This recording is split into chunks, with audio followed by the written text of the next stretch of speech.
আসসালামু আলাইকুম এভরিওয়ান, আবারও চলে আসলাম দুইটা ফোনের মারামারি নিয়ে। আজকের ভিডিওতে মারামারি হবে Tecno Spark 10 pro versus Realme C53 and দুইটার প্রাইসে সেম 18,000 টাকা, বাট টেকনোতে আপনারা 8128 পাচ্ছেন।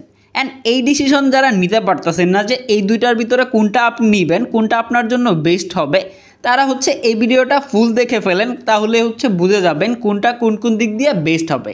কেননা এইখানে আপনাদেরকে আমি খুবই সুন্দর করে বুঝিয়ে দিয়েছি কোনটা আপনার জন্য বেস্ট অ্যান্ড কোন কোন দিক দিয়ে বেস্ট কেন হবে। তো দেখে ফেলুন, আর ভিডিওটি যদি ভালো লাগে অবশ্যই সাবস্ক্রাইব করে নোটিফিকেশন বেল ওপেন করে রাখবেন। আর এই দুইটি ফোনের মাঝে টেকনোটা আমাদেরকে স্পন্সর করেছে মির মোবাইল নেটওয়ার্ক, আর রিয়েলমিটা আমাদেরকে স্পন্সর করেছে এসকে টেলিকম। তাদের সব থেকে আমার চ্যানেলে সাবস্ক্রাইবার হয়ে থাকলে স্পেশাল গিফট অথবা স্পেশাল ডিসকাউন্ট পেয়ে যাবেন। তো প্রথমেই যদি এই দুইটি ফোনের চেহারা সুরত নিয়ে বলতে হয়, তাহলে এই দুইটা ফোন হাতে ধরার পর সবার আগে আপনার অ্যাটেনশন কেড়ে নেবে এই দুইটার ক্যামেরা মডিউল, যেখানে দুইটাই আইফোনের ফিল দেয়, তবে টেকনোটা একটু বেশি গর্জিয়াস ছিল। আর দুইটার ডিজাইনে পার্থক্য রয়েছে। রিয়েলমিতে ব্যবহার করা হয়েছে গ্লাস্টিক বিল্ড, যেটা দূর থেকে দেখে ফ্রস্টেড টাইপ মনে হয়, বাট এখানে ম্যাট ফিনিশ দেওয়া হয়েছে। আর টেকনোতে ব্যবহার করা হয়েছে এজি ফ্রস্টেড গ্লাস, যেটা রিয়েলমির থেকে একটু বেশি প্রিমিয়াম ফিল দেয়, আর এটাতে ফিঙ্গার ক্যাচ করে না, আর এটাতে দাগও পড়ে না। বাট রিয়েলমিতে ফিঙ্গার ক্যাচ করে, আর এটাতে দাগ পড়ে যাচ্ছিল। বাট টেকনোটা একটু বেশি স্লিপারি ছিল রিয়েলমির থেকে। আর এই দুইটারই সাইডে ব্যবহার করা হয়েছে সাইড মাউন্টেড ফিঙ্গারপ্রিন্ট, তবে আমার কাছে রিয়েলমিটা একটু বেশি ফাস্ট মনে হয়েছে টেকনোর থেকে। আর দুইটারই সাইডে ব্যবহার করা হয়েছে ফ্ল্যাট ফ্রেম ডিজাইন, তবে রিয়েলমির কর্নারগুলো একটু বেশি এজি ছিল, যার জন্য যখন শক্ত হাতে ধরবেন তখন কর্নারগুলো হাতে লাগে। আর দুইটা যদি থিকনেস নিয়ে বলতে হয়, তাহলে রিয়েলমির থিকনেস 7.5 মিলিমিটার, আর এর ওয়েট 182 গ্রাম। আর টেকনোর থিকনেস 8.4 মিলিমিটার, আর এর weight 208 gram. So weight and থিকনেসের দিক দিয়ে রিয়েলমিটা এগিয়ে থাকবে। অ্যান্ড এটা সত্যিই যে টেকনোর থেকে অনেকটা হ্যান্ডি ফিল হয়। দুইটাই বড় ফ্রন্ট ভেক্টর, যার জন্য এক হাতে ব্যবহার করতে গেলে প্যারা খাবেন, বাট তারপরও রিয়েলমিটা ওয়ান হ্যান্ড ব্যবহার করে মজা পাইছি টেকনোর থেকে। টেকনোটা কিছুটা বাল্কি ফিল দেয়। তাছাড়া দুইটাতেই আপনারা যাবতীয় পোর্টস অ্যান্ড বাটন পেয়ে যাবেন। দুইটাতেই 3.5 মিলিমিটার হেডফোন জ্যাক আছে। অ্যান্ড দুইটা দিয়ে আপনারা দুইটা সিমের পাশাপাশি মেমোরি এক্সপ্যান্ড করতে পারবেন আপ টু 1 টেরাবাইট পর্যন্ত। তো চলেন ডিসপ্লের দিকে জায়গা। আর এই দুইটা ফোনের ডিসপ্লেতে ব্যবহার করা হয়েছে full HD plus IPS display. টেকনোতে ব্যবহার করা হয়েছে 6.8 ইঞ্চ, যার পিপিআই 395 পিপিআই। আর রিয়েলমিতে ব্যবহার করা হয়েছে 6.74 ইঞ্চ, যার পিপিআই 390 পিপিআই। দুইটা ডিসপ্লে এমনিতে যথেষ্ট ব্রাইট অ্যান্ড কালারফুল ছিল। ফুল এইচডি প্লাস হওয়ার জন্য দুইটার একটাতেও শার্পনেস জনিত কোনো রকম ঘাটতি ফিল করে নাই। তবে আমার কাছে টেকনোর ডিসপ্লেটা বেশি ভালো লেগেছে, কেননা এইটাতে ব্যবহার করা হয়েছে পাঁচসোল, আর রিয়েলমিতে দেওয়া হয়েছে 20 নচ, যার জন্য মিডিয়া কন্টেন্ট ওয়াচিং এক্সপিরিয়েন্স বেশি ভালো ছিল টেকনোরটা। তাছাড়া দুইটাতে ব্যবহার করা হয়েছে 90 হার্টজের হাই রিফ্রেশ রেট, যার জন্য ডে টু ডে মাল্টিটাস্কিং যখন করতেছিলাম তেমন কোনো লেটেন্সি খেয়াল করে নাই। তবে দুইটা যদি লোয়ার চেন বা আপার চেন নিয়ে বলতে হয়, তাহলে দুইটা অলমোস্ট সিমিলারই ছিল, তবে টেকনোর আপার চেনটা কিছুটা কম মনে হয়েছে। আর এই দুইটার প্রোটেকশন হিসেবে কি থাকছে তা জানতে পারি নাই, তার জন্য অবশ্যই আলাদা করে একটি স্ক্রিন প্রোটেক্টর লাগিয়ে রাখবেন। আর দুইটা ব্রাইটনেস নিয়ে বলতে গেলে টেকনোর পিক ব্রাইটনেস 580 নিটস, আর রিয়েলমির পিক ব্রাইটনেস 560 নিটস, যার জন্য টেকনোরটা একটু বেশি ব্রাইট ছিল রিয়েলমির থেকে। অ্যান্ড এটা রেগুলার লাইফেও আমি ব্যবহার করতে গিয়ে খেয়াল করেছি, কেননা রিয়েলমির থেকে এটার কালারটা ইভেন এটার ব্রাইটনেসটা একটু বেশি ছিল।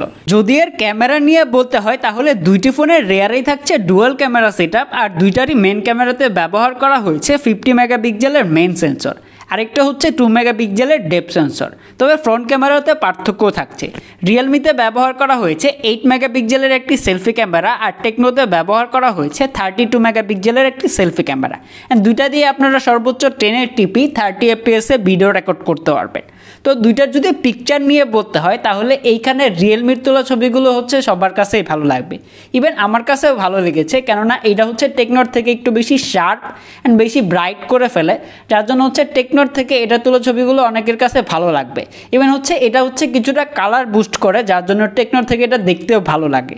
তাছাড়া ডিটেলসের পরিমাণও বেশি ছিল রিয়েলমির তোলা ছবিগুলোতে। পোর্ট্রেট মোডের যদি এইচ ডিরেকশন দেখেন, সেইখানে যে রিয়েলমি ভালো কাজ করেছে টেকনোর থেকে। ইভেন হচ্ছে ব্যাকগ্রাউন্ডে যেখানে টেকনো ওভারব্লোন করে ফেলে সেখানে রিয়েলমি হচ্ছে ব্যাকগ্রাউন্ডটাকেও সুন্দরভাবে কাজ করেছে, যেটা দেখতে ভালো লাগে। ইভেন হচ্ছে এই ডিরেকশন বেশি ভালো ছিল রিয়েলমির। তাছাড়া যদি ফ্রন্ট ক্যামেরা নিয়ে বলতে হয় তাহলে এইখানে হচ্ছে টেকনোর তোলা ছবিগুলোতে ডিটেলস বেশি ছিল, যদিও এটা হচ্ছে ন্যাচারাল কালার প্রডিউস করে, যেখানে অনেকেই বলবেন যে রিয়েলমির তোলা ফ্রন্ট ক্যামেরায় তোলা ছবিগুলো ভালো ছিল।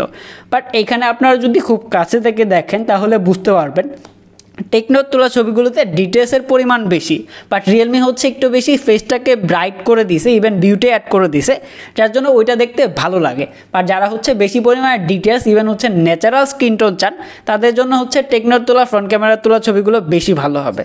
পারফরমেন্স নিয়ে বলতে গেলে দুইটা ফোনে আলাদা আলাদা চিপসেট ব্যবহার করা হয়েছে। রিয়েলমিতে ব্যবহার করা হয়েছে ইউনি অ্যাসোসি টাইগার সিরিজের T612, আর এইটাতে আপনারা র্যাম রোম ভেরিয়েন্টে পাচ্ছেন 6GB RAM and 128GB internal storage, আর এই স্টোরেজটাই হচ্ছে UFS 2.2।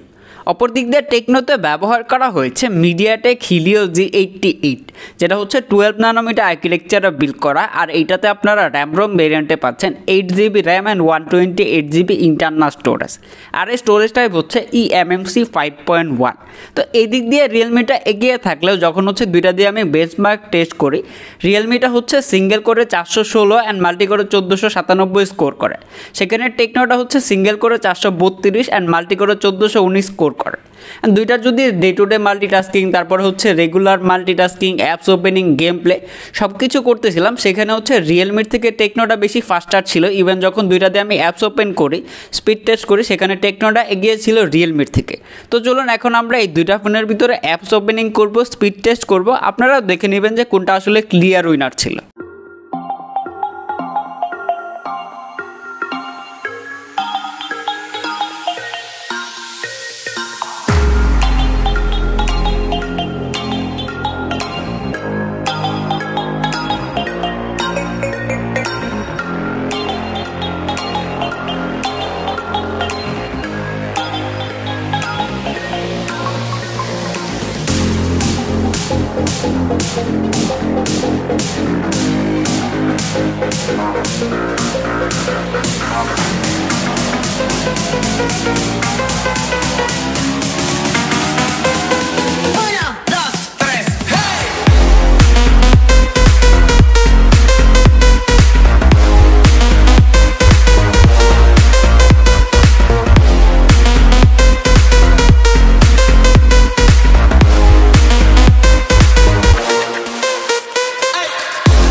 আর এই দুইটি ফোনে ব্যবহার করা হয়েছে 5000 mAh ব্যাটারি। দুইটার যদি ব্যাটারি ব্যাকআপ নিয়ে বলতে হয় তাহলে দুইটার ব্যাটারি ব্যাকআপ অলমোস্ট সিমিলারই ছিল।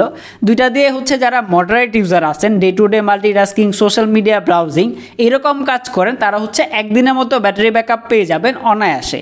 বাট যারা হচ্ছে হার্ডকোর ইউজার, যেমন হচ্ছে গেম প্লে করেন, আরও হার্ডকোর ইউজ করেন, তারা হচ্ছে 90 হার্টজ ব্যবহার করলে 7 ঘন্টা 6.5 ঘন্টার মতো স্ক্রিন অন টাইম পাবেন।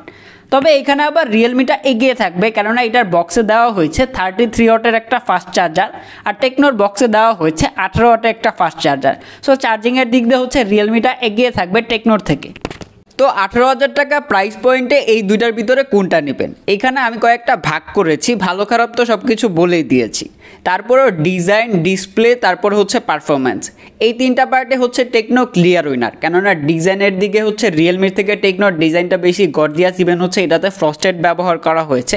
তাছাড়া এখানে হচ্ছে পাঞ্চল দেওয়া হয়েছে, যেটা দেখতে আরও বেশি ভালো লাগে রিয়েলমির থেকে। তবে হচ্ছে ব্যাটারি ব্যাকআপ অ্যান্ড ক্যামেরা এই দিক দিয়ে হচ্ছে রিয়েলমিটা এগিয়ে থাকবে টেকনোর থেকে। ব্যাটারি ব্যাকআপের দিকে সমানই, বাট রিয়েলমিতে হচ্ছে 33 ওয়াটের একটা ফাস্ট চার্জার দেওয়া হয়েছে, যেটা টেকনোতে দেওয়া হয় নাই। তো এখন হচ্ছে আপনি চিন্তা করবেন যে আপনার আসলে কোনটা লাগবে, বাট আমার মনে হয় যে এই প্রাইসে টেকনোটাই বেস্ট অপশন হবে রিয়েলমির থেকে।